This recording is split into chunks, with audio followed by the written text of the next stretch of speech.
인천 지역 일간지에 올라온 주요 뉴스를 살펴보는 오늘의 픽입니다. 먼저 기호일보부터 보시겠습니다. 인천시는 기존 2군 8구 체제에서 구를 하나 더 늘려 2군 9구 체제로 변경하는 인천시 행정체제 개편안을 추진하고 있죠. 이 행정체제 개편을 위해서는 국회 법안 통과가 필수적인데요. 올해 안에 이뤄지기는 어려울 거란 전망입니다.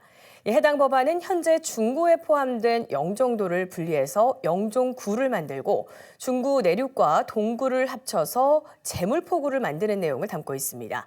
또 서구에 속해 있던 이 검단 지역은 검단구로 분리합니다.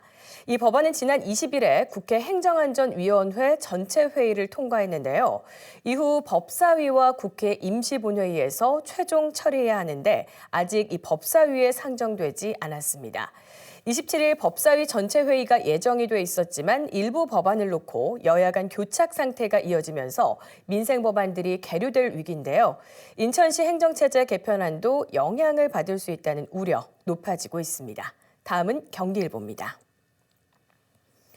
세입자를 올린 악성 임대인 17명의 명단이 공개됐습니다. 자세한 내용을 살펴보면 국토부와 주택도시보증공사는 임차인에게 전세보증금을 상습 반환하지 않은 악성 임대인 명단을 27일 최초 공개했는데요.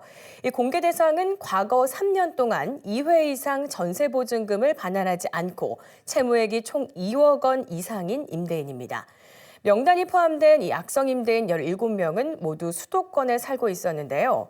이 중에 경기도와 인천에 11명이 거주 중인 것으로 나타났습니다. 피해 규모는 총 171억 7,900만 원으로 집계됐고 이 중에 경인 지역에서는 총 74억 1,000만 원의 보증금 피해가 발생했습니다. 이번에 공개된 이 악성 임대인 명단은 국토부와 허그 누리집 그리고 안심 전세앱 등을 통해서도 확인할 수 있습니다. 마지막으로 인천일보 보시겠습니다. 내년 1월 1일부터 인천 외국인 노동자 지원센터가 운영을 중단하게 되면서 이 외국인에 대한 지원 정책 축소 우려가 나오고 있습니다. 이 외국인 노동자 지원센터가 이렇게 문을 닫게 되는 건 정부의 관련 예산이 삭감됐기 때문입니다. 센터 관계자는 한국을 찾는 외국인 근로자들은 꾸준히 늘고 있는데 이 센터를 없애게 되면 이들의 정착은 어떻게 도울 수 있을지 의문이라고 말했는데요. 이 정부기관에서 업무를 대행하겠다라고는 밝혔지만 아직 뚜렷한 방안은 나오지 않은 상태입니다. 행정안전부의 시도별 외국인 주민 현황을 보게 되면 인천 지역은 지난 2019년 13만 200여 명에서 지난 2021년에 13만 4,700여 명으로 점차 늘고 있습니다.